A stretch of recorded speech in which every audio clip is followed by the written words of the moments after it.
प्रिय विद्यार्थियों, मैं डॉक्टर पी.सी. मीणा, सहआचार्य राजनीति विज्ञान, BA पार्ट 3। टॉपिक का नाम है सोवियत संघ के विघटन का अंतर्राष्ट्रीय राजनीति पर प्रभाव पर आज अपन चर्चा करेंगे। 25 दिसंबर 1991 को सोवियत संघ का औपचारिक रूप से विघटन हो गया।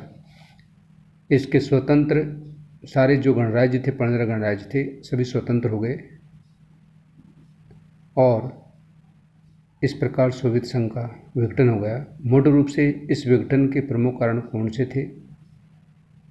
सबसे प्रमुख कारण तो गोर्बाचोव की उदारवादी नीति, पूर्वी सोवियत देशों में लोकतांत्रिक उदारवादी सरकारों की स्थापना, साम्यवादी दल के शीर्ष नेतृत्व का सुविधाभोगी होना, भाई भतीजावाद और भ्रष्टाचार से त्रस्त होने के कारण नौकरशाही तथा नेताओं का जनता के से कट जाना, कुछ ऐसे कारण थे जिनकी वजह से सोवियत संघ का विघटन हो गया। अब सवाल ये उत्पन्न होता है कि सोवियत संघ के विघटन के बाद अंतर्राष्ट्रीय राजनीति पर इसका क्या प्रभाव पड़ा। तो सोवियत संघ के विघटन का अंतर्राष्ट्रीय राजनीति पर क्या प्रभाव पड़ा? विशेष रूप से अमेरिका पर इसका अत्यधिक प्रभाव पड़ा, जिसको हम निम्न बिंदुओं में देख सकते हैं। नंबर 1 तो ये हुआ कि शीत युद्ध का अंत। सोवियत संघ के पतन के साथ ही अंतर्राष्ट्रीय राजनीति में शीत युद्ध का अंत हो गया, क्योंकि अब विश्व में एकमात्र महाशक्ति अमेरिका रह गया। इस प्रकार प्रतिद्वंदी शक्ति के पतन के बाद शीत युद्ध का अवसान हो गया। सेकंड है साम्यवाद का पराभव या साम्यवाद का अवसान। साम्यवादी गुट के विघटन से, बिखराव से साम्यवाद का पराभव हो गया, एक तरह से परास्त हो गया। इससे लोकतांत्रिक केंद्रीकरण, सर्वहारा वर्ग के अधिनायकवाद और अंतर्राष्ट्रीय साम्राज्यवाद के सिद्धांत को दफना दिया गया। नंबर अगला है रूस की भूमिका में परिवर्तन।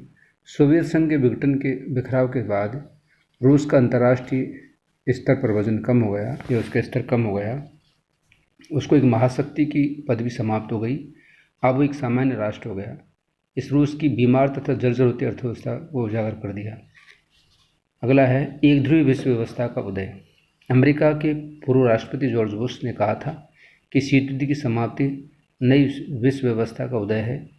यह नई विश्व व्यवस्था शीतकालीन द्विध्रुवीय तथा विश्व व्यवस्था के स्थान पर एक ध्रुवीय विश्व व्यवस्था के रूप में सामने आई है। इस नई एक ध्रुवीय विश्व व्यवस्था का नेतृत्व अमेरिका कर रहा है, लेकिन कुछ विद्वानों का मत है कि अभी ये कहना कठिन है कि एक ध्रुवीय नई विश्व व्यवस्था संयुक्त राज्य अमेरिका के नेतृत्व में विकसित हुई है, क्योंकि प्रथम शीत युद्ध के पश्चात का यूरोप अभी परिवर्तन के दौर से गुजर रहा है। एक तरफ यूरोपीय आर्थिक समुदाय अपना वस्तुपरक आकार ग्रहण कर रहा है और दूसरी तरफ यूगोस्लाविया अभी बिखराव और विभाजन के दौर से गुजर रहा है। अगला है दीर्घकालीन शांति की संभावना। सोवियत संघ के विघटन के प्रक्रिया के साथ साथ दोनों महाशक्तियों के मध्य निशस्त्रीकरण की प्रक्रिया भी चलती रही है और इस दिशा में साल्ट सेकंड संधि संभव हो सकी है। इस प्रकार तनाव रहित विश्व का उदय हुआ है। विचारधारा के आधार पर राष्ट्रों का विभाजन अप्रासंगिक। सोवियत खेमे के विघटन के साथ ही अंतर्राष्ट्रीय संबंधों में विचारधारा को अप्रासंगिक बना दिया है। आज विचारधारा के आधार पर राष्ट्र पारस्परिक प्रतिद्वंदिता नहीं करते बल्कि पारस्परिक मेलजोल को बढ़ावा दे रहे हैं। रूस, अमेरिका, चीन आर्थिक संबंधों के आधार पर एक दूसरे के निकट आ रहे हैं। आज कोई नैतिक या अनैतिक नहीं रहा है। लोकतंत्र की सर्वव्यापकता। सोवियत खेमे के विघटन ने लोकतंत्र को एक सर्वश्रेष्ठ शासन प्रणाली ही प्रमाणित नहीं किया, बल्कि उसकी सर्वव्यापकता को भी समर्पित कर दिया है। पूर्वी यूरोप में लोकतंत्र की बयानों ने उन देशों की सर्वसत्तावादी सरकारों को उखाड़ा। यहाँ लोकतांत्रिक सरकारें स्थापित ही नहीं, बल्कि उसके प्रथम झटके इतने जून 2, 1989 विधान आनंद मनन की घटना द्वारा चीन में महसूस किए गए।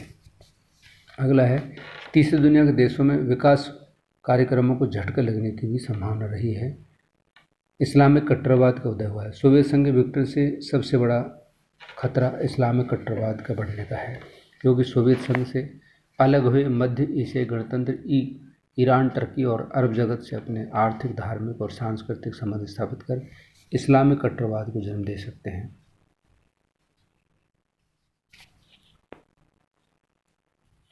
परमाणु तकनीक के प्रसार का खतरा। सोवियत संघ के विघटन से दूसरा खतरा परमाणु तकनीक के प्रसार का है, इससे भी खतरा बढ़ गया है। अगला है एक ध्रुव विश्व व्यवस्था में अमेरिका की एक महाशक्ति रह गई है, इसलिए अमेरिका एक ध्रुव विश्व व्यवस्था में अमेरिका जिस ढंग से अंतर्राष्ट्रीय राजनीति को संचालित किया है उससे ये स्पष्ट है कि अमेरिका की दादागिरी दिखाई देती है। इसी तरह से व्यापार युद्ध की संभावना, अमेरिकी शासन का मानना है कि भविष्य व्यापार युद्धों का है। शीत युद्ध का स्थान व्यापार युद्ध ने ले लिया है, इसलिए अमेरिका और अपने वाणिज्य हितों को पहले से ही संरक्षित कर लेना चाहता है। तो व्यापार युद्ध की जो शंका है। अगला है सोवियत संघ का अपहरण।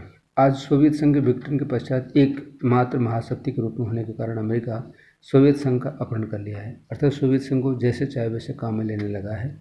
अपने निजी स्वार्थों को या राष्ट्र हित को पूरा करने में पूरा विश्व की जो स्थिति है, पूर्व की जो स्थिति है उसको संभालने में सहायक सिद्ध नहीं रहा है।